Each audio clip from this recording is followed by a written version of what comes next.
Hello everyone, मैं ब्रजेश कुमार अपने YouTube channel GK by Brajesh पे आपका स्वागत करता हूँ। दोस्तों, ये अप्रैल के मंथ का ये करंट अफेयर का महा मैराथन क्लास है। तो यहाँ पर देखेंगे पूरे अप्रैल मंथ का करंट अफेयर जो है इसको एक साथ डिस्कस करेंगे। फिर इसी तरह फिर बाद में मैं मई और जून का भी करंट अफेयर अपडेट कर दूंगा, जिससे कि जो आगे आने वाले एग्ज़ाम है उसमें आपको मंथ वाइज भी मिल जाए। और साथ में आपको देखिएगा कि डेली मैं क्वेश्चन दे ही रहा हूँ करंट अफेयर के, जो आपके लिए आगे एग्ज़ाम के लिए रामबाण साबित होंगे। तो ये पूरा मंथ का रिवीजन है अप्रैल मंथ का, फिर मई का होगा, फिर जून का होगा। तो यहाँ पर सबसे पहला प्रश्न पर बात करते हैं कि हाल ही में डॉक्टर सर्वपल्ली राधाकृष्णन की 49वीं पुण्यतिथि, पुण्यतिथि का मतलब है डेथ की बात हो रही है, मनाई गई। तो भारत के राष्ट्रपति कौन से थे? दूसरे, तीसरे, चौथे या पांचवें? देखिए, एक होती है जयंती और एक होती है पुण्यतिथि। जयंती मतलब जन्म से है और पुण्यतिथि मतलब डेथ से है। तो यहाँ पर इनके जो ये देखिए 49वीं पुण्यतिथि मनाई गई है, लेकिन ये सेकंड नंबर के ये क्या थे? राष्ट्रपति थे। ठीक है, ये याद रखिएगा। तो ये एक भारतीय राजनीतिक दार्शनिक और राजनेता थे जिन्होंने 62 से लेकर 1967 तक भारत के दूसरे राष्ट्रपति के रूप में कार्य किया। ठीक है, ये याद रखिएगा। और 1931 में नाइटहुड की उपाधि मिली और 1954 में भारत रत्न से सम्मानित किया गया है। इन्हीं के जन्मदिन पर 5 सितंबर को यानी 1962 से ही इनको जब ठीक है, तो इनको क्या है, हम लोग शिक्षक दिवस रूप में मनाते हैं, ये भी याद रखिएगा। तो ये इंग्लिश में है, जो मित्र लोग इंग्लिश में देखते हैं और उन्हें पूरे मंथ का करंट अफेयर है, तो यहाँ पर इंग्लिश से भी नोट कर सकते हैं। क्वेश्चन बायलिंगुअल रहता है। और जो लोग नए, प्लीज़ चैनल को सब्सक्राइब करें और आपको टेलीग्राम ग्रुप की लिंक मिल जाएगी, वहाँ से भी आप जुड़ सकते हैं। यहाँ पर इसकी PDF में डाल दूंगा। निम्नलिखित में से किसे WEF 2024 की कक्षा में यंग ग्लोबल लीडर के लिए नामित किया गया है? ईशा अंबानी, अद्वैत नायर, अशोक अडानी या साइरस पूनावाला? तो यहाँ पर अद्वैत नायर हैं। तो अद्वैत नायर को क्या है, वर्ल्ड इकोनॉमिक फोरम ने नायका के सह संस्थापक और नायका फैशन के CEO अद्वैत नायर को 2024 का यंग ग्लोबल लीडर के रूप में नामित किया गया है, ये याद रखिएगा। जिससे दुनिया उनके सबसे प्रभावशाली युवा नेताओं में उनकी जगह पक्की हो गई। World economic forum of young global leaders में 40 वर्ष की कम आयु के व्यक्तियों को सम्मानित करता है। ठीक है, 40 अंडर 40। तो ये भी लिस्ट निकलती है जिसमें अलक पांडे जो फिजिक्स वाला के संस्थापक हैं, उनको भी अवार्ड एक बार मिल चुका है। अगले प्रश्न की ओर बात करेंगे। धर्मशाला स्टेडियम किस राज्य में है जहां हाइब्रिड पिच तकनीक का इस्तेमाल करके भारत का पहला स्टेडियम बन गया? तो देखिए, ये पड़ेगा हिमाचल प्रदेश में। यही धर्मशाला के पास ही यहाँ पे कह सकते हो कि जो तिब्बती धर्मगुरु हैं दलाई लामा यहाँ पर रहते हैं। ठीक है, तो ये भी याद रखिएगा। तो ये अप्रैल मंथ का करंट अफेयर चल रहा है पूरा आपका रिवीजन, तो काम आएगा। कोई ये ना सोचे कि नहीं हमें जून का ही काम आएगा, क्योंकि देखिए जब भी पेपर होगा उससे 5-6 महीने 8 महीने पहले का करंट अफेयर देखना होता है, तो ये इंपॉर्टेंट है। तो हिमाचल प्रदेश की धर्मशाला क्रिकेट पिच जो है हाइब्रिड पिच स्थापित करने वाला भारत का पहला BCCI मान्यता प्राप्त स्टेडियम है, ये भी याद रखिएगा। UK स्थित खेल सतह विशेषज्ञ SIH पिप्स ने धर्मशाला स्टेडियम में हाइब्रिड क्रिकेट पिच लगाई हैं। ठीक है, तो ये भी याद रखिएगा कि भाई किसने करी है, SIH पिप्स ने धर्मशाला पे, मतलब ये कंपनी है, उन्होंने क्या किया है, ये UK की कंपनी है जिन्होंने यहाँ पर हाइब्रिड लगाई है जो पिच है। हाल ही में समाप्त हुई एशियाई कुश्ती चैंपियनशिप 2024 में भारत ने कितने पदक जीते हैं? 7, 8, 9 या 10? तो यहाँ पर 9 पदक जीते हैं। एशियाई कुश्ती चैंपियनशिप का आयोजन किर्गिस्तान के बिश्केक, पहली बात तो जगह इंपॉर्टेंट है, किर्गिस्तान के बिश्केक में की गई और 30 भारतीय पहलवानों ने हिस्सा लिया है। ठीक है, तो पुरुष फ्री स्टाइल में 3 पदक जीते जबकि महिलाओं ने 6 पदक जीते हैं। ये पॉइंट जो इंपॉर्टेंट थे हमने यहाँ पर आपसे डिस्कस किया। अगला है, निम्न में से किस दिन विश्व विरासत दिवस मनाते हैं? 15, 16, 17 या 18 अप्रैल? तो यहाँ पर 18 अप्रैल को विश्व विरासत दिवस मनाते हैं। देखिए, डेज से रिलेटेड इंपॉर्टेंट क्वेश्चन बहुत हैं, बहुत पूछे जाते हैं। ठीक है, तो मैं कुछ डेज रिवाइज करा दूंगा कि भाई 12 जनवरी को यूथ डे होता है, फिर आपका 23 जनवरी को पराक्रम दिवस होता है, 25 जनवरी को वोटर्स डे होता है और 30 जनवरी को शहीद दिवस होता है। ये हो गए जनवरी के जो 4 इंपॉर्टेंट है। फिर 2 फरवरी को वेटलैंड डे होता है और फिर लास्ट में एक कहते हैं कि 28 फरवरी को साइंस डे होता है। फिर आपका 22 मार्च को होता है जल दिवस, 22 अप्रैल को पृथ्वी दिवस और 22 मई को बायोडाइवर्सिटी डे। ठीक है, और 1 मई को होता है मजदूर दिवस, 31 मई को नो टोबैको डे होता है। फिर आपका जो 5 जून है उसको इंटरनेशनल इन्वायरमेंट डे बनाते हैं, 21 जून को इंटरनेशनल योग दिवस बनाते हैं। ठीक है, उसके बाद आएंगे 11 जुलाई पे जनसंख्या दिवस, 29 जुलाई पे टाइगर दिवस, 29 अगस्त पे स्पोर्ट डे मेजर ध्यानचंद जी के जन्मदिन पर। फिर 16 सितंबर को ओजोन दिवस होता है। फिर आप आएंगे अक्टूबर में 31 अक्टूबर को world unity Indian unity day होता है, यानी राष्ट्रीय national unity day Sardar Vallabh भाई पटेल जी के जन्मदिन पर होता है। उसके बाद 26 नवंबर को नेशनल कॉन्स्टिट्यूशन डे होता है, 1 दिसंबर को एड्स दिवस होता है और 25 दिसंबर को होता है आपका गुड गवर्नेंस डे। तो जो मैंने बताने की कोशिश करी है, उम्मीद है कि आपको चीज़ें समझ में आ रही होंगी। मैंने लगभग हर मंथ का एक ना कुछ बताया है। तो देखिए, क्विक रिवीजन हो गया 1 मिनट के अंदर। हाँ, स्पीड कुछ ज़्यादा हो सकती है, तो आप थोड़ा सा वीडियो पॉज करके, आपसे ये रिक्वेस्ट है कि आप उसको ज़रूर लिखें एक जगह पर, और एक साथ आपका रिवाइज हो गया है। अगला है, निम्नलिखित में से किसे लता दीनानाथ मंगेशकर अवार्ड से सम्मानित किया गया? अमिताभ बच्चन, नितिन गडकरी, अनुपम खेरिया, रतन टाटा। तो यहाँ पर है अमिताभ बच्चन। तो बॉलीवुड के सुपरस्टार अमिताभ बच्चन को लता दीनानाथ मंगेशकर पुरस्कार से सम्मानित किया गया है। मंगेशकर परिवार और ट्रस्ट ने लता मंगेशकर की याद में पुरस्कार की शुरुआत करी थी। ठीक है, और ये भी याद रखिएगा, पहली बार मिला था नरेंद्र मोदी को मिला था। और 6 फरवरी 2022 को लता मंगेशकर जी का निधन भी हो गया था, ये भी याद रखना है। बीजू पटनायक किस राज्य के पूर्व मुख्यमंत्री थे जिनकी हाल ही में 27वीं पुण्यतिथि हुई? पुण्यतिथि मतलब डेट से है, मैंने बताया, उड़ीसा, गुजरात, हरियाणा या झारखंड। तो ये उड़ीसा के हैं। उड़ीसा में देखिए, नवीन पटनायक की भी गवर्नमेंट थी काफ़ी समय से, फिर ये हारे और क्या कहते हैं कि सत्ता बदल गई। तो उड़ीसा के महान दूरदर्शी राजनेता और पूर्व मुख्यमंत्री बीजू पटनायक की 27वीं पुण्यतिथि 17 अप्रैल को मनाई गई है। 1997 में निधन हुआ था। उसके बाद नवीन पटनायक ने इनका यहाँ पर वो संभाला। ठीक है, तो मैं बताया कि नवीन पटनायक भी अब यहाँ से हट चुके हैं, उड़ीसा में इनकी गवर्नमेंट चली गई है। बीजू पटनायक 1961 से 63 और 90 से 95 के समय में 2 बार ये क्या है, उड़ीसा के मुख्यमंत्री बने। निम्नलिखित में से किस शहर में प्रारंभिक बचपन शिक्षा पर अंतर्राष्ट्रीय सम्मेलन का आयोजन किया गया है? तो यहाँ पर है मुंबई, दिल्ली, पेरिस या लंदन। तो प्रारंभिक बचपन शिक्षा पर ये मुंबई में आयोजन किया गया है। ठीक है, धीरू भाई अंबानी इंटरनेशनल स्कूल में आयोजित किया गया है। बचपन के बेहतर परिणामों के लिए अनुभवों को साझा करने और कार्यों को सुझाव देने के लिए मुंबई में 2 दिवसीय बिल्डिंग फ्लोरिशिंग प्रोग्राम किया गया। अगला है, निम्नलिखित में से किसे विजडन द्वारा दुनिया का अग्रणी महिला क्रिकेटर नामित किया गया है? Harmanpreet Kaur, Nat Sciver Brunt, Chamari Athapaththu या एलिस पेरी। तो यहाँ पर जो है आपको आंसर मिलेगा वो है नेट साइवर ग्रैंड। तो विजडन द्वारा हाल ही में इंग्लैंड के नेट साइवर ब्रेंट को लीडिंग महिला घोषित किया गया है। तो ये पॉइंट आपके लिए इंपॉर्टेंट है। अगला है यहाँ पर, निम्नलिखित में से कौन सा राज्य ग्रीन क्रेडिट योजना को लागू करने में पहले स्थान पर है? असम, तमिलनाडु, मध्य प्रदेश या फिर उड़ीसा। तो यहाँ पर हो जाएगा आंसर एमपी हो जाएगा। केंद्र सरकार की ग्रीन क्रेडिट योजना को लागू करने में मध्य प्रदेश अग्रणी है। ग्रीन क्रेडिट प्रोग्राम में पिछले 2 महीनों में 10 राज्यों में 4,980 हेक्टेयर को कवर करते हुए 500 से अधिक भूमि पार्सल में वृक्षारोपण को मंजूरी दी है। तो इम्पॉर्टेंट है, स्टेट इम्पॉर्टेंट है, ये भी याद रखिएगा। अगला है, हाल ही में दिलीप सिंह मजीठिया का निधन हो गया, वो कौन थे? एथलीट हैं, राजनेता हैं, पायलट हैं, अभिनेता हैं। यहाँ पर क्या आंसर हो जाएगा? तो ये पायलट थे। भारतीय वायुसेना के सबसे उम्रदराज लड़ाकू pilot squadron leader Dilip Singh Majithia का 103 वर्ष की आयु में निधन हुआ है। और इंडियन एयरफोर्स के अनुसार दिलीप सिंह मजीठिया ने 13 अलग प्रकार के विमानों में 1100 से अधिक उड़ानें यात्रा की और बर्मा में द्वितीय विश्व युद्ध के अभियानों में भाग लिया। अब अगला है, निम्न में से किसे South Asian person of the year का अवार्ड से सम्मानित किया गया है? South Asian person of the year Rashmika Mandanna, Allu Arjun, Ramcharan या फिर अवंतिका वंदनापू। तो यहाँ पर आंसर हो जाएगा अवंतिका वंदनापू है आंसर। भारतीय अमेरिकी अभिनेत्री अवंतिका वंदनापू को हार्वर्ड विश्वविद्यालय के द्वारा प्रतिष्ठित south Asian person of the year पुरस्कार से सम्मानित किया गया है।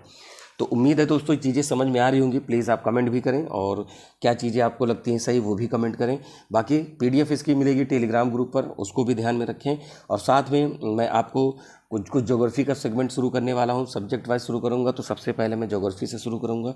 तो उसमें आपको कुछ मैप के माध्यम से, कुछ शॉर्ट ट्रिप्स के माध्यम से आपको पूरी ज्योग्राफी में बताऊँगा। और भी जो सब्जेक्ट आप चाहते हो तो उसको प्लीज़ कमेंट करें और मेरी पूरी कोशिश रहेगी कि आपको वो चीज़ मैं आगे कराऊँ। अगला है, निम्न में से किसे स्पेस इंडिया का ब्रांड एम्बेसडर चुना गया है? अभिषेक गुप्ता, संजना सांगी, वीना अग्रवाल या पीवी सिंधु। स्पेस इंडिया का जो ब्रांड एम्बेसडर हैं संजना सांगी। तो प्रमुख बॉलीवुड अभिनेत्री और यूनाइटेड नेशन डेवलपमेंट प्रोग्राम की यूथ चैंपियन संजना सांगी को अग्रणी अंतरिक्ष शिक्षा संगठन स्पेस इंडिया का ब्रांड एम्बेसडर नियुक्त किया गया है। अब ये लेडी श्री राम कॉलेज में इन्होंने स्वर्ण पदक भी जीता है, जो महान मनोरंजन उद्योग में उनकी उपलब्धियों के साथ साथ उनकी शैक्षणिक उत्कृष्टता को भी दर्शाता है। तो नाम जरूर याद रखें। अगला प्रश्न है, शोम्पेन आदिवासी समूह किस संस्थान से संबंधित हैं जिन्होंने लोकसभा 2024 में भाग लेकर पहली बार मतदान किया है? दमन दीव, ग्रेट निकोबार, लिटिल अंडमान या फिर लक्षद्वीप? तो देखिए ये ग्रेट निकोबार की हैं। देखिए यहाँ पर अंडमान निकोबार की ऐसे याद रखिएगा कि आगे सेंटनली में सैम्पेन जा रही है, तो आगे से ओंगे ट्राइब, सेंटनली से सेंटनली सैम्पेन जा रही है, तो मतलब शोम्पेन जा रही है से जारवा ट्राइब। तो ये अंडमान निकोबार की प्रमुख 4 मेजर ट्राइब है और ये ग्रेट निकोबार पे मिलते हैं। ग्रेट निकोबार जो है यहाँ पर, ग्रेट निकोबार पर ही आपको मिलेगा 6 डिग्री 4 मिनट पर मिलेगा इंदिरा पॉइंट मिलेगा। इसी को हम पिग्मेलियन पॉइंट कहते हैं और इसी को हम पार्सन पॉइंट भी कहते हैं, जो भारत का सदर्न मोस्ट पॉइंट है, क्योंकि मेन लैंड पर देखिए कन्याकुमारी है और ओवरऑल में अंडमान निकोबार पर आपका ग्रेट निकोबार ग्रुप पर पड़ेगा इंदिरा पॉइंट पड़ेगा। अगला है खोंगजोम दिवस निम्नलिखित में से किस प्रसिद्ध युद्ध के शहीदों की श्रद्धांजलि देने के लिए मनाया जाता है? Khongjom, Anglo Mysore, Anglo Maratha, Anglo Sikh, Anglo Manipur. तो यहाँ पर है एंग्लो मणिपुर। तो मणिपुर में 1891 में एंग्लो मणिपुरी युद्ध के खोंगजोम युद्ध में अंग्रेजों के खिलाफ लड़ने वाले बहादुर शहीदों को सम्मानित करने के लिए 23 अप्रैल को खोंगजोम दिवस मनाया जाता है। क्योंकि देखिए इसका अपना हिस्ट्री का एक अपना अलग इंपॉर्टेंस है, इस वजह से आपको इसको याद रखना है। मैंने ईयर भी यहाँ पर मेंशन कराया है जिससे कि आपको यहाँ पर पता चलता रहे। अगला है कि डेटा ट्रैफिक के मामले में रिलायंस जो किस देश को पीछे छोड़कर दुनिया का सबसे बड़ा मोबाइल ऑपरेटर बन गया है? जर्मनी, चाइना, इंग्लैंड या अमेरिका? तो अब ये है कि आपको पता है कि भाई चाइना जो है कि यहाँ पर चाइना ही सबसे ज़्यादा लोग हैं और वहाँ मतलब सबसे ज़्यादा तो पॉपुलेशन वाइज इंडिया में, बट मोबाइल ऑपरेटर एजुकेटेड के मामले में चाइना हम लोग से आगे है। लेकिन अभी जियो ऑपरेटर यूज़ करने वाले इंडिया में ज़्यादा हो गए, ठीक है। क्योंकि आप देखते हो कि भाई लगभग लोग दो सिम रखते हैं, बाबू के लिए, बाबूलाल के लिए, मतलब ज़रूरतों के हिसाब से अपना रखते हैं। अगला है यहाँ पर विश्व टीकाकरण सप्ताह 2024 कब मनाया गया है? तो जिस सीधे से डेट पे हम बात करते हैं जिसमें आपका समय भी ना वेस्ट हो, 24 से 30 अप्रैल। हर साल अप्रैल के आखिरी सप्ताह 24 से 30 को विश्व टीकाकरण सप्ताह के रूप में मनाया जाता है। अगला प्रश्न है विश्व ऊर्जा परिषद के द्वारा किसे ऊर्जा संक्रमण को आगे बढ़ाने में पहला वैश्विक ऊर्जा संक्रमण प्रभाव पुरस्कार यहाँ पर दिया गया है? तो यहाँ पर क्या है कि ऑप्शन है डॉक्टर सुल्तान अहमद अल जबर, ग्रेटा थनबर्ग, लिया थॉमस या सिया बदिस्ता। तो यहाँ पर क्या आंसर हो जाएगा आपके सामने? यहाँ पर हो जाएगा डॉक्टर सुल्तान अहमद अल जबर। तो यानी कि ऑप्शन नंबर हो जाएगा आपके सामने यहाँ पर ए हो जाएगा, ठीक है। ऊर्जा संक्रमण बढ़ाने में अपना इन्होंने योगदान दिया है। किस दिन राष्ट्रीय पंचायती राज दिवस मनाते हैं? 22, 23, 24, 25? तो देखिए इसका आंसर बहुत सिंपल है, 24 अप्रैल की बात है, ठीक है। पंचायतों के गठन की बात है आर्टिकल 40 में। कॉन्स्टिट्यूशन का भाग 4 है जिसमें directive principle of state policy है, तो ये गांधीयन प्रिंसिपल है आर्टिकल 40 जिसमें पंचायतों के गठन की बात भी कही गई है। तो यहाँ पर पंचायती दिवस जो है हर साल 24 अप्रैल को मनाते हैं। 34वां सिंह खिलहंग नामक महोत्सव किस राज्य में मनाया जाता है? 34वां सिंह खिलहंग नामक महोत्सव, तो ये यहाँ पर मनाया जाता है मेघालय में, ठीक है। तो ये याद रखिएगा, मेघालय में एक चीज़ फेमस है, एक उमियम लेक पड़ती है यहाँ पर। कैसी? उमियम लेक पड़ती है मेघालय की, ये भी इंपॉर्टेंट है। तो 34वां सिंह खिलहंग उत्सव का आयोजन मेघालय के वाहिया जेर में किया गया था, ये भी है, पॉइंट इंपॉर्टेंट है, ठीक है। और मेघालय में गारो, खासी, जयंतियाँ 3 पहाड़ियाँ हैं, गारो, खासी और जयंतियाँ, ठीक है। तो खासी पर 2 जगह हैं, मौसिन राम और चेरापूंजी। तो मौसिन राम विश्व में सबसे ज़्यादा बारिश वाला भी प्लेस है, ये भी आपको यहाँ पर पॉइंट याद रखना है। अगले प्रश्न की तरफ हम लोग बढ़ेंगे, तो उससे पहले यहाँ पर आप देखिए कि जो चीज़ें दी हुई हैं क्वेश्चन के फॉर्म में, यहाँ सॉरी इंग्लिश में दी हुई हैं, उसको आप ज़रूर देखें, क्योंकि कुछ हमारे मित्र लोग इंग्लिश में भी देखते हैं। हालांकि मैं क्वेश्चन हिंदी में ही पढ़ रहा हूँ और उम्मीद है कि समझ में आ रही होंगी चीज़ें, और बाकी आपको जो भी चीज़ें लगती हैं तो आप कमेंट जरूर करें, बताएं वहाँ पर, ठीक है। लिखा है निम्नलिखित में से किसे हिंदी साहित्य भारती पुरस्कार से सम्मानित किया गया है? कृष्ण प्रकाश, अभिषेक जैन, सुमित यादव या फिर अंकित तिवारी? तो देखिए लिटरेरी अवार्ड जितने हैं पूछे जाते हैं, तो हिंदी साहित्य भारती पुरस्कार मिला है कृष्ण प्रकाश को, मिला हाल ही में कृष्ण प्रकाश को प्रतिष्ठित वार्षिक हिंदी साहित्य भारती पुरस्कार से सम्मानित किया गया है। ये भी याद रखिएगा, क्योंकि जितने भी अवार्ड हैं वो भी मिलते हैं। तो यहाँ पर मैंने सब तरीके के क्वेश्चन को डिस्कस करने की कोशिश करी है। किस दिन विश्व साइकिल दिवस मनाते हैं? 2 जून, 3 जून, 4 जून, 5 जून? तो यहाँ पर मनाते हैं 3 जून को मनाते हैं। तो दिवस से संबंधित क्वेश्चन था। तो यहाँ पर देखिए इस बार की थीम थी साइकिलिंग के माध्यम से स्वास्थ्य, समानता और स्थिरता को बढ़ावा देना है, ठीक है। अगले प्रश्न पे आएंगे, एम करुणानिधि किस राज्य के पूर्व मुख्यमंत्री थे जिनका 3 जून को 100वीं जयंती मनाई गई थी? तो यहाँ पर जो है करुणानिधि की बात हो रही तो तमिलनाडु राज्य के थे, ये भी पॉइंट याद रखिएगा। 3 जून को तमिलनाडु के पूर्व मुख्यमंत्री एम करुणानिधि की 100वीं जयंती मनाई गई थी। इनका जन्म 3 जून 1924 को हुआ था, ये भी पॉइंट आपके लिए इंपॉर्टेंट है। हाला टोमस डोट्टिर को हाल ही में किस देश के राष्ट्रपति के रूप में नियुक्त किया गया है? हाला टोमस डोट्टिर, तो फिनलैंड, आइसलैंड, मेक्सिको या स्वीडन? तो यहाँ पर क्या आंसर है? क्या आइसलैंड। देखिए जीते तो अभी हैं, लेकिन शपथ इनकी कब होगी? 1 अगस्त 2024 को, ठीक है, ये बात याद रखिएगा। यहाँ पर ये शपथ तब लेंगे। अगला केदार जाधव। केदार जाधव भाई समझ रहे हैं भाई, क्रिकेटर हैं, इन्होंने संन्यास लेने करने की घोषणा करी है, तो ऑप्शन ये 25 हो गया, मतलब यहाँ पर ऑप्शन नंबर बी हो गया। अगला है, हाल ही में जारी ब्लूमबर्ग बिलियनियर्स इंडेक्स के अनुसार एशिया के सबसे अमीर व्यक्ति कौन बन गए हैं? तो Gautam Adani, Mukesh Zhong Shanshan, Jack Ma Yun. तो यहाँ पर है गौतम अडानी। देखिए इनकी रैंक अपडेट होती रहती है, तो इसको जब भी देखें, अगर इस पे डाउट होता है तो आप तुरंत का गूगल करिए, क्योंकि मान लीजिए मैंने अभी पढ़ाया और मान लीजिए 10 दिन बाद कोई चेंज हो गया, किसी के शेयर मार्केट ऊपर नीचे हुआ, तो ये पॉसिबिलिटी रहती है, बट करंट अफेयर है, हम लोग को इसी तरीके से टैकल करना है। निम्न में से किसे भारत के राष्ट्रीय मानवाधिकार आयोग के रूप में आयोग के कार्य, यहाँ पर पूछा गया है कि कार्यवाहक अध्यक्ष के रूप में नियुक्त किया गया है? विजया भारती, देवेश चौहान, रश्मि शुक्ला या सर्वेश यादव? तो यहाँ पर विजया भारती आंसर है कि राष्ट्रीय मानवाधिकार की सदस्य विजया भारती सयानी को आयोग के कार्यवाहक अध्यक्ष के रूप में नियुक्त किया गया है, ठीक है। विजया भारती सयानी सेवानिवृत्त अरुण कुमार मिश्रा की जगह लेंगे, यानी अरुण कुमार मिश्रा हटे हैं तो इनकी जगह अभी क्या है कि कोई भाई किसी को आना था, लेकिन तब तक इन्होंने चार्ज ले लिया है, ये याद रखिएगा। अगला है कि क्लाउडिया शिनबाम को हाल ही में किस देश की पहली महिला राष्ट्रपति के रूप में नियुक्त किया गया है?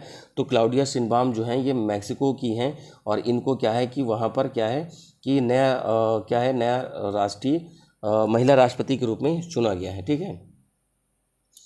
अगला है, रुचिरा कंबोज यूनाइटेड नेशन में भारत की स्थायी महिला प्रतिनिधि थी जो हाल ही में सेवानिवृत्त हुई हैं। तो रुचिरा कंबोज यूनाइटेड नेशन में भारत की स्थायी प्रतिनिधि थी, ये पहली थी महिला के रूप में, ठीक है, ये याद रखिएगा। चलिए अगले प्रश्न पे आते हैं। भारतीय लोकसभा चुनाव 2024 में कितने मतदाताओं ने भाग लेकर एक रिकॉर्ड स्थापित किया है? तो भाई यहाँ पर 640 मिलियन हो जाएगा, आंसर नंबर डी हो जाएगा। अगला है कि निम्नलिखित में से किस दिन तंबाकू निषेध दिवस? तो देखिए स्टार्टिंग में ही मैंने बताया, तो यहाँ पर क्या हो जाएगा, 31 जून हो जाएगा, सॉरी मई हो जाएगा, जून तो ऑप्शन में है लेकिन 31 नहीं है, मैंने अभी स्टार्टिंग में ही बताया था, ठीक है।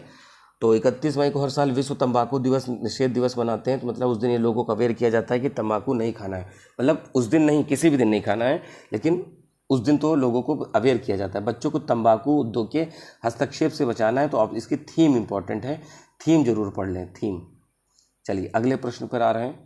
निम्नलिखित में से किसे विश्व स्वास्थ्य संगठन के द्वारा स्वास्थ्य सेवाओं के लिए नेल्सन मंडेला पुरस्कार से सम्मानित किया गया? तो यहाँ पर क्या है, निम्हांस याद रखिएगा, ठीक है।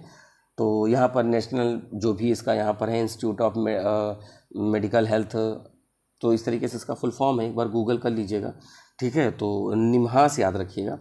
अगला है कि बर्नार्डिन बेजुनडेहाइट किस खेल से संबंधित है जिन्होंने हाल ही में संन्यास की घोषणा करी है? हॉकी, क्रिकेट, बैडमिंटन या टेनिस? तो ये क्रिकेट से है। न्यूजीलैंड के विकेटकीपर बल्लेबाज बर्नार्डिन बेजुनडेहाइट को हाल ही में इंटरनेशनल क्रिकेट के संन्यास की घोषणा करी है, ठीक है। ये दोनों देशों की तरफ से खेल चुकी हैं, एक साउथ अफ्रीका और न्यूजीलैंड की तरफ से, दोनों देश की तरफ से इंटरनेशनल क्रिकेट खेल चुकी हैं। हाल ही में किसे यूक्रेन में भारतीय राजदूत के रूप में नियुक्त किया गया है? हर्ष मिश्रा, रविशंकर, विनय ठाकुर, समिंदो बागची? तो यहाँ आंसर है रविशंकर को हाल ही में विदेश मंत्रालय के द्वारा यूक्रेन में भारत का अगला राजदूत नियुक्त किया गया है, ठीक है, ये याद रखिएगा। वर्तमान में रविशंकर मंत्रालय के अतिरिक्त सचिव के पद पर भी कार्यरत हैं, ठीक है। देखिए दोस्तों, अगर मान लीजिए कोई वॉइस आती है बैकग्राउंड में, तो फिर एक मैंने थोड़ा सा फ़ैन लगा रखा है इस वजह से, क्योंकि गर्मी बहुत है और रिकॉर्ड करने में थोड़ी सी दिक्कत होती है, वॉइस आ जाती है, मतलब नॉइस आप कह सकते हो, इस वजह से थोड़ी सी हल्की फुल्की वॉइस आपको लग रही होगी, क्योंकि कूलर पंखा सब बंद कर रखा है। तो कोशिश कर रहा हूँ जितना भी अच्छा आपके लिए किया जा सकता है, आप लोग भी बाकी सहयोग करें। सहयोग इस तरीके से कर सकते हैं कि आप चैनल को सब्सक्राइब करें और दोस्तों में ज़्यादा से ज़्यादा शेयर करें, ठीक है। टेलीग्राम ग्रुप, व्हाट्सएप ग्रुप, जहाँ पर भी है उसको शेयर करें। तो यहाँ पर पेरिस ओलंपिक के लिए क्वालिफाई करने वाले भारतीय पुरुष जो हैं यहाँ पर निशांत देव हैं, ठीक है। इन्होंने 2024 में अपना स्थान सुरक्षित करने वाले पहले भारतीय पुरुष मुक्केबाज बन गए हैं, ठीक है। तो 23 वर्षीय निशांत देव ने बैंकॉक थाईलैंड में बॉक्सिंग वर्ल्ड क्वालिफायर में 71 किलोग्राम के क्वार्टर फाइनल में अपने मेल्डोवन जो है प्रतिद्वंदी वॉलिस सेबेटरी को 5-0 से हराकर पेरिस ओलंपिक का टिकट हासिल किया है। अगला है हाल ही में भारत में विश्व मुक्केबाजी से जुड़ने वाला कौन सदस्य बना है? 28, 29, 30, 31। तो यहाँ पर हो जाएगा 29 हो जाएगा, ऑप्शन नंबर बी हो जाएगा कि हाल ही में भारतीय मुक्केबाजी संघ ने नवगठित विश्व मुक्केबाजी का सदस्य बना है। ठीक है, अगले प्रश्न पे आएंगे। हाल ही में सरकार ने सेवानिवृत्ति और मृत्यु ग्रेच्युटी सीमा बढ़ाकर कितनी करी है?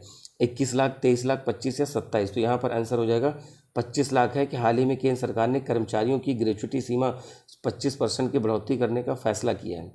ठीक है, ग्रेच्युटी की सीमा 20 लाख से बढ़कर 25 लाख हो गई है और यह एक निर्णय 1 जनवरी 2024 से यहाँ पर लागू होगा।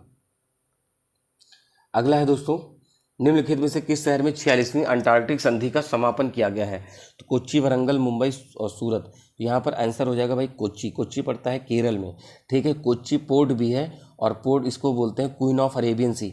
अगर आप करंट अफेयर का वीडियो देखेंगे, जो आपका 23 तारीख की जो करंट अफेयर की वीडियो डाली गई है, जिसमें आप सर्च करेंगे तो 21 और 22 जून, ठीक है, क्योंकि हम लोग पहले का ही वीडियो डालते हैं, 1-2 दिन पहले का ही, मतलब 1 दिन पहले का। ठीक है, तो उसको भी वहाँ से ज़रूर देखें, वहाँ पर मैंने चीज़ों को बता रखा है। ठीक है, कि सारे पोर्ट मैंने एक साथ पढ़ा रखे हैं। महाकृषि समृद्धि योजना निम्नलिखित में से किसके द्वारा शुरू की गई है? बैंक ऑफ महाराष्ट्र, हरियाणा, भारतीय स्टेट बैंक या नीति आयोग। तो महाकृषि समृद्धि योजना बैंक ऑफ महाराष्ट्र के द्वारा शुरू की गई।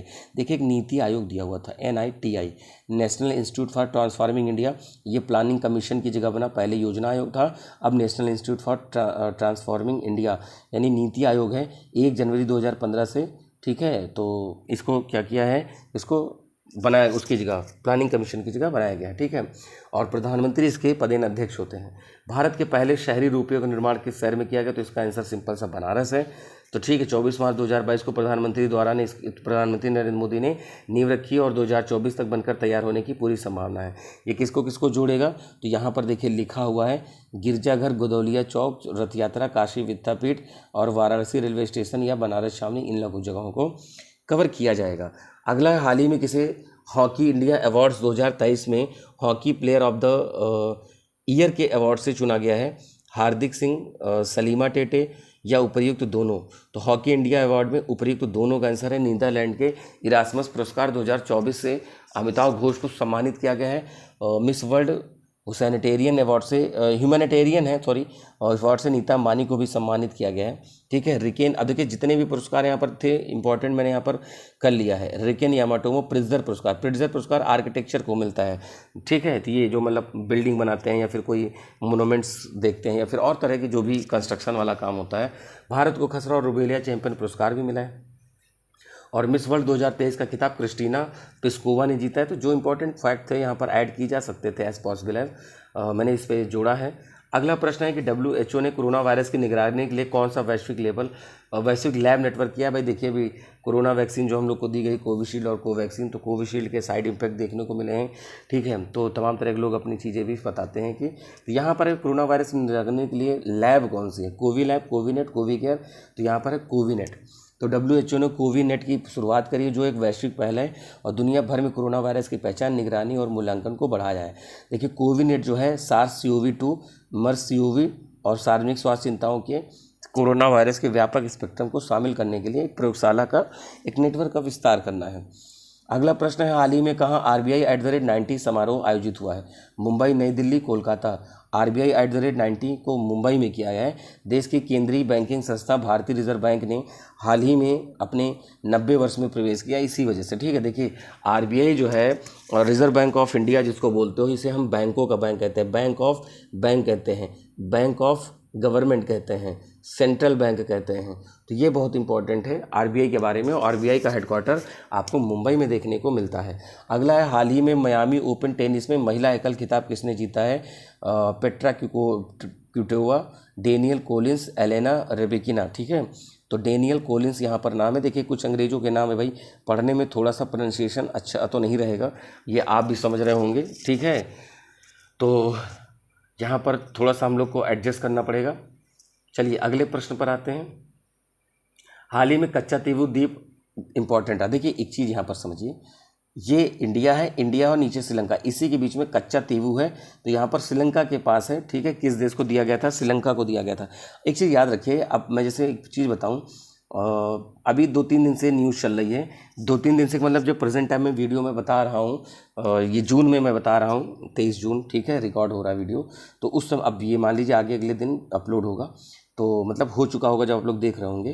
तो यहाँ पर क्या होगा, एक इंडिया को कोबाल्ट का वो मिला है, भंडार मिला है। तो इसको यहाँ पर है कि भाई उसको सी माउंट को यहाँ पर क्या क्या एक्सप्लोर करने की बात हो रही है। तो अगर इंडिया कर लेता है तो कोबाल्ट की समस्या सॉल्व हो जाएगी, तो बैटरी निर्माण में इंडिया को बहुत सारी मदद मिलने वाली है। अगला प्रश्न हम यहाँ पर देखेंगे भाई।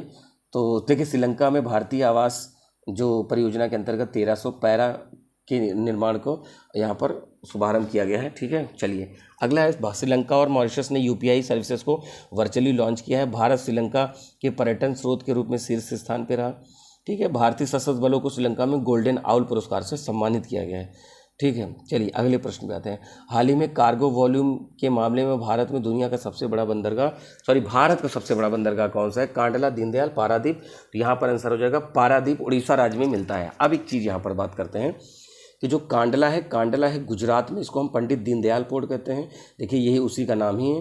पारादीप उड़ीसा में मिलता है, जिसकी बात हम यहाँ पर कर लेते हैं, ठीक है। तो आप वीडियो देखिए, मैंने 23 तारीख को जीके की वीडियो करंट की वीडियो अपलोड करी है 23 जून में, तो उसको आप देखिएगा, जिसमें 21 और 22 जून लिखा हुआ है। मैंने सारे पोर्ट पढ़ा रखा है, बस वीडियो की लिंक हिंट यही है कि 21 और 22 जून वाले वीडियो को देखें।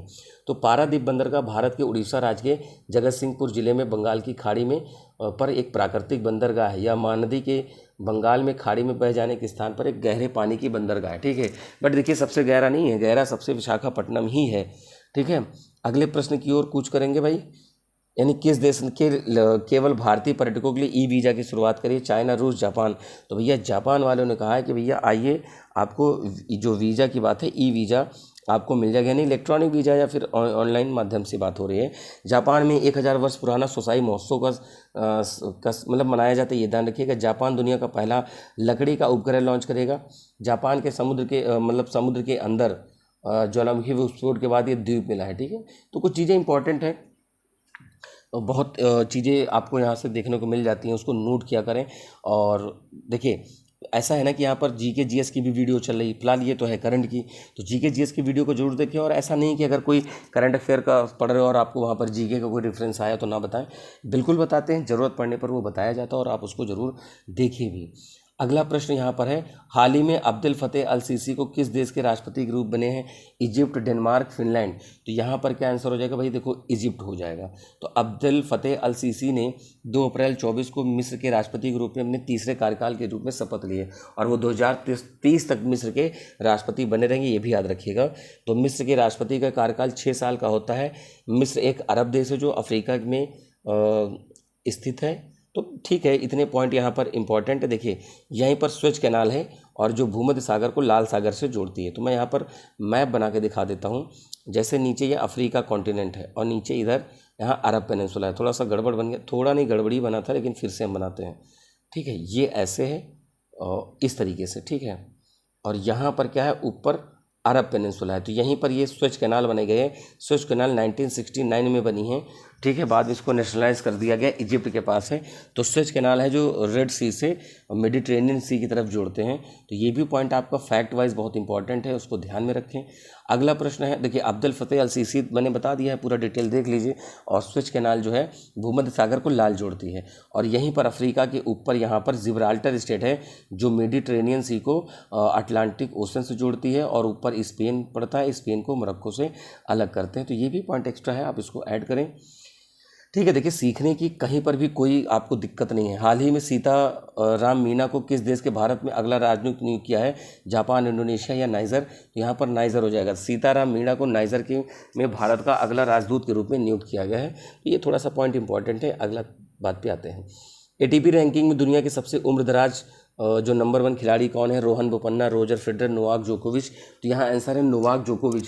24 बार के ग्रैंड स्लैम चैंपियन सर्बिया के नोवाक जोकोविच को एटीपी टूर पर रिकॉर्ड तोड़ना जारी है, ठीक है। बाकी आपको मैंने बता दिया, क्वेश्चन का रेफरेंस है सबसे उम्रदराज नंबर 1 खिलाड़ी तो नोवाक जोकोविच है, सर्बिया के रहने वाले हैं, ये भी याद रखिएगा। अगले प्रश्न पे बात करेंगे, रवि कोटा को निम्नलिखित में से किस राज्य के सचिव के रूप में नियुक्त किया गया है? ठीक है। तो गुजरात, उत्तराखंड, असम, मणिपुर, तो यहाँ पर हो जाएगा असम। हाल ही में रवि कोटा ने असम के नए मुख्य सचिव के रूप में नियुक्त किया गया है। डॉक्टर रवि कोटा असम मेघालय कैडर के 1993 के प्रशासनिक सेवा में एक वरिष्ठ अधिकारी भी हैं। अगला है निम्नलिखित में से किस दिन अंतर्राष्ट्रीय खाद्यान्न जागरूकता दिवस, लोगों को माइनिंग से अवेयर करने के लिए यहाँ पर जो प्रोग्राम चलते हैं उनकी बात हो रही है। तो 1, 2, 3, 4 अप्रैल, तो यहाँ पर हो जाएगा 4 अप्रैल। ठीक है। तो देखिए मैंने अभी 22 मार्च को जैसे पृथ्वी दिवस जल दिवस बताया, फिर 22 अप्रैल को पृथ्वी दिवस होता है, तो ये भी बहुत इंपॉर्टेंट है। ठीक है, क्योंकि दिवस से संबंधित प्रश्न पूछे जाते हैं और जहाँ थीम होती है वो भी बताते हैं। किस कंपनी को नवीकरणीय ऊर्जा वित्त पोषण श्रेणी में स्कॉच ESG पुरस्कार दिया है? Steel authority of India limited, Bharat petroleum, REC limited या टाटा पावर्स? तो यहाँ पर क्या आंसर हो जाएगा? REC लिमिटेड की बात हो रही है। ठीक है। अगले प्रश्न पे आते हैं। अंधता निवारण समारोह का आयोजन कब तक किया जाएगा? तो यहाँ पर देखिए सीधे आंसर देते हैं 1 अप्रैल से 7 अप्रैल। किन्हीं किन्हीं में आंसर देख लेना ही बहुत सही रहता है, जिससे कि हम लोगों को इधर उधर की चीज़ें में ज़्यादा ना पढ़ना पड़े। ठीक है। तो अंधता निवारण यानी ब्लाइंडनेस वीक जो है वो आपका है 1 अप्रैल से 7 अप्रैल। बराबरा रश का हाल ही में निधन हो गया, वो किस चीज़ से संबंधित थे? सिनेमा, खेल, राजनीति या फिर समाज सेवा? तो आंसर है यहाँ पर सिनेमा। प्रसिद्ध अभिनेत्री बारबरा रश का हाल ही में निधन हो गया और 1950 के दशक में मनोरंजन उद्योग में अपने करियर की शुरुआत करी थी। ठीक है। चलिए तो यहाँ पर अगले क्वेश्चन पे आएंगे। ख़त्म नहीं हुआ भाई, उम्मीद कुछ लोग लगाए होंगे ख़त्म हो गया होगा।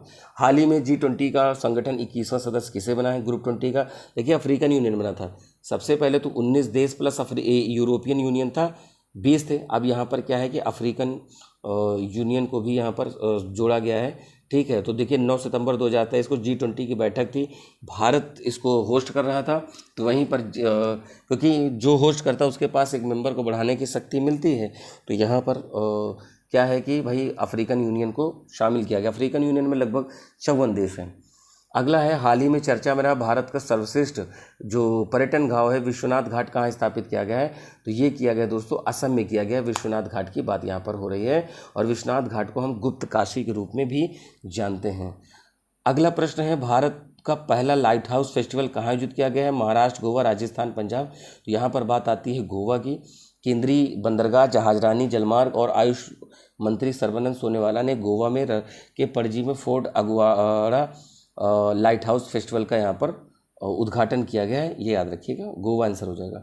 भारतीय महिला और पुरुष टीम में कितने मीटर रिले के लिए पेरिस ओलंपिक में क्वालिफाई कर लिया? तो ये 4x400 है, नॉट 40। देखिए ये 400 का ट्रैक है, तो एक होते हैं 100 मीटर पे लगे हुए होते हैं, तो 4x100 बोलते हैं।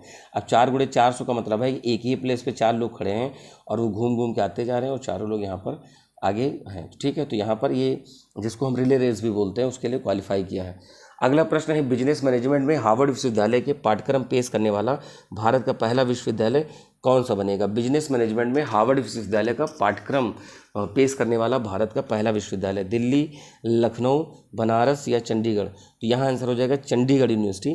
तो यहाँ पर संयुक्त राज्य अमेरिका के प्रतिष्ठित विश्वविद्यालय के साथ एक समझौता ज्ञापन हस्ताक्षर करने के लिए हार्वर्ड विश्वविद्यालय के व्यवसाय प्रबंधन कार्यक्रम शुरू करने वाला भारतीय विश्वविद्यालय बन गया। कौन सा? चंडीगढ़ है। ठीक है। तो दोस्तों यहाँ पर आपके जो क्वेश्चन हैं मैंने पूरी बताने की कोशिश करी है, और जहाँ पर कहीं कोई डाउट हो, आपको कोई इशू होता है तो आप उसको ज़रूर हमें टेलीग्राम ग्रुप पर आकर बता सकते हैं। ठीक है। बाकी ये यहाँ पर कॉन्टैक्ट नंबर लिखा है, उसको भी आप देख सकते हैं, कोई इशू नहीं है। और जो लोग नए प्लीज़ चैनल को सब्सक्राइब करें। बहुत सारे ऑडियंस ऐसी है जो चैनल देख तो रही है बट उन्होंने सब्सक्राइब नहीं कर रखा है, तो आपका एक सब्सक्राइब जो है हमें बहुत सहयोग प्रदान करता है। तो उम्मीद है कि चीज़ें स्मूथली रन करेंगी। और बाकी GK GS की जो क्लासेस चल रही हैं उसको आप ज़रूर देखें वहाँ पर, क्योंकि एक ऑप्शन ही नहीं, मैं आसपास की और चीज़ें भी बताता हूँ। इसमें भी आपने देखा होगा मेरी पूरी कोशिश रही है कि जिससे कि आपको कुछ यहाँ पर एडिशनल इन्फॉर्मेशन ज़रूर दी जाए। ठीक है। बाकी बीच बीच में मैं कुछ शॉर्ट ट्रिक्स भी बताऊँगा। और एक बात और आपको बतानी है कि भाई मैं काफ़ी वीडियो में डिस्कस कर चुका हूँ, 1000 लूसेंट क्वेश्चन की जो सीरीज़ है उसको ज़रूर देखें, क्योंकि उससे प्रश्न आपको बहुत देखने को मिलेंगे। वो SSC का एग्ज़ाम हो, UPP का हो, क्योंकि अब UPP भी आगे होना है, SSC CGL भी होना है। ठीक है। और SSC की तमाम परीक्षा होती है। बाकी समीक्षा अधिकारी और जो उत्तर प्रदेश समीक्षा अधिकारी है और या PCS की है, वो आपकी आगे फ्यूचर में संभावित है। फ्यूचर मतलब दिसंबर में और अक्टूबर में है, तो उसको यहाँ पर देखें। तो ठीक है दोस्तों, उम्मीद है चीज़ें यहाँ तक क्लियर हो रही होंगी। और बाकी कोई आपका डाउट है तो हमको कमेंट ज़रूर करें और टेलीग्राम ग्रुप पर मिलें। वहाँ पर भी आप ज्वाइन करें। तो मिलते हैं अपने नए वीडियो में, तब तक के लिए नमस्कार, थैंक यू, जय हिंद दोस्तों।